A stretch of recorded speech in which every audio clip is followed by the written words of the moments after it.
former world champion bare-knuckle boxer, has been jailed for 10 years for drug crimes after reportedly fleeing the UK to Thailand. Luke Atkin, who's 37, from Warrington, was part of a large cocaine network that was taken down by police, with its members collectively handed 54 years behind bars. More than £50,000 worth of Class A drugs was seized during a large-scale operation from North Yorkshire Police, which ended up with 7 defendants jailed at Bradford Crown Court. Gavin Tiohi, who's 46, of Tadcaster, was the head of the organised crime gang, and he would source large quantities of coke for onward supply to others. He was stopped by police as he travelled from Leeds to Tadcaster in a taxi whilst carrying a kilo block of high purity coke with a street value of up to £43,000 in his rucksack.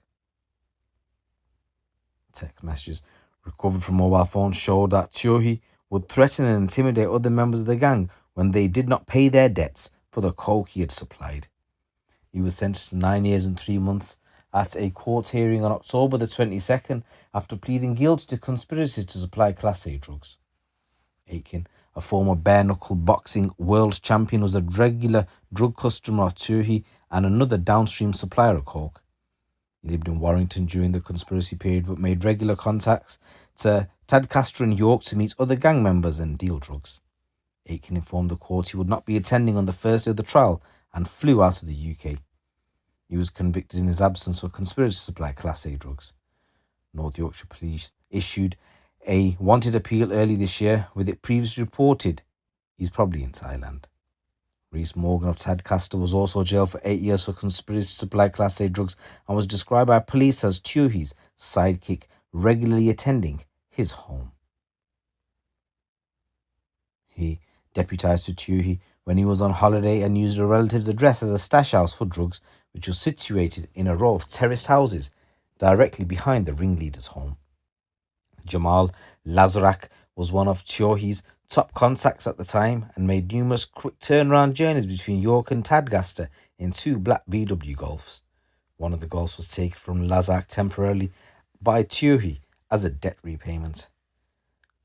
Lazarak was supplied with quantities of coke that could be broken down further for onward supply. He was sent to prison for 8 years and 3 months after pleading guilty to the conspiracy to supply Class A drugs. You got Max Haig of York, who was a drug dealer who detectives linked to a number of addresses connected to the investigation. He was jailed for 6 years and 4 months. And then you've got Olivia Heppel, who used to carry drugs in quick turnaround journeys between York and Tadcaster. She admitted being the driver for the gang on frequent trips to collect coke and deliver drugs, and she was given a 2-year jail sentence, suspended for 2 years. At a hearing back in March, Luke Jenkins of Leeds pleaded guilty at a previous hearing and was convicted of 10 years for conspiracy to supply Class A drugs after his fingerprints were found on packaging. There's another defendant who's due to be sentenced at a later date after police arrested him and found drugs with a potential street value of around £6,000 secreted in his underwear.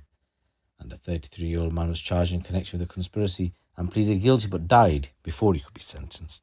Just want to say rest in peace to the victim. Detective Constable Leah Kitchen of North Yorkshire Police's organised crime unit said this was a large and detailed investigation that led an organised crime gang being dismantled, and in doing so, we've stopped tens of thousands of pounds of high-purity Class A drugs hitting the streets. The key players have received significant prison sentences that reflect the seriousness of their crimes but also takes them out of circulation for a number of years, which can only be a good thing for communities in Tadcaster and York. And guys, in this next news story, 2 teenagers have today been jailed after a calm, caring and extraordinary 16-year-old boy was senselessly stabbed to death when a fight after school escalated into murder.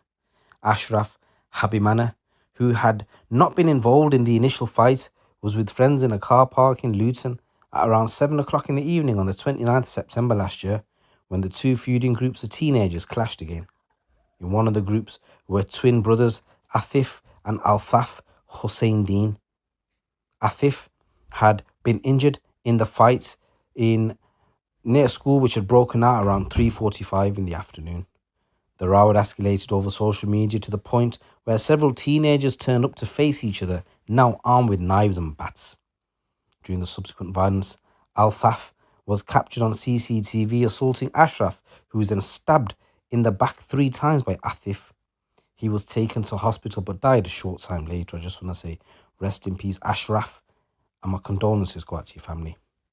CCTV also showed Atif stabbing another 16-year-old who survived the attack. The brothers fled the scene but were later arrested and charged with murder. Atif was unanimously found guilty of Ashraf's murder following a trial in March. He was also convicted of attempted murder, violent disorder, and possession of a bladed article. His brother, Al-Faf, was found guilty of manslaughter and violent disorder. In a statement prepared by Ashraf's mother and father, they shared the heartbreak they have endured at the loss of their son. They said, on the 29th of September 2023, my loving, caring, calm, and extraordinary son was senselessly robbed of his life. Ashraf was a good friend, a son and brother who was loved by his family, friends, and all those who knew him. As a family, we deeply hurt for Ashraf. He was our hope for the future with his whole life ahead of him. Today, as we reach sentencing, we have decided to put our pain and grief into creating a foundation in memory of Ashraf, the Ashraf Habimana Foundation. Our slogan is, don't destroy a life, destroy the knife. And we will be creating awareness on the dangers of knife crime in our community. On September the 29th this year, 200 of Ashraf's friends and family gathered for his memorial to celebrate his life, and we also joined the memorial with the opening of our foundations. So at the sentencing, the judge highlighted that Ashraf was unarmed and tried to do nothing but get away from the scene when he was attacked by the Hussein Dean brothers. He went on to encourage everyone to always think lives, not lives. Reporting restrictions had been in place while a number of trials were held, but were lifted for the first time today, allowing reporting on the case. At Luton Crown Court, Atif Hussein Dean received a life sentence and was served a minimum of 24 years, and Altaf Hussein Dean was sentenced to 7 years for his involvement. Detective Inspector Graham Newton, who led the investigation for the Bedfordshire, Cambridgeshire and Hertfordshire Major Crime Unit, said, "This is a terribly sad case which has cost a young boy's life and left another with life-threatening injuries. Ashraf was only 16 years old when he was murdered after he was brought into something he had no active part in. Our sympathies today are with his family. They are now dealing with unimaginable heartbreak and suffering, while everyone who was in the area when this incident happened will carry it for the rest of their lives." An incident that started off as a fight after school escalated quickly after videos began circulating on social media, which ultimately led to this tragedy. So many young people are taking to social media platforms to showcase their knives, their weapons, without understanding the lifelong and heartbreaking impact they have. Once again, I just want to say rest in peace to the victim. My condolences go out to you. So guys, there's a couple of stories coming out from the streets of the UK. Once again, if you already haven't done so, please subscribe to the channel. Please give this video a little like. It's your boy GT. Keep it locked, keep it real.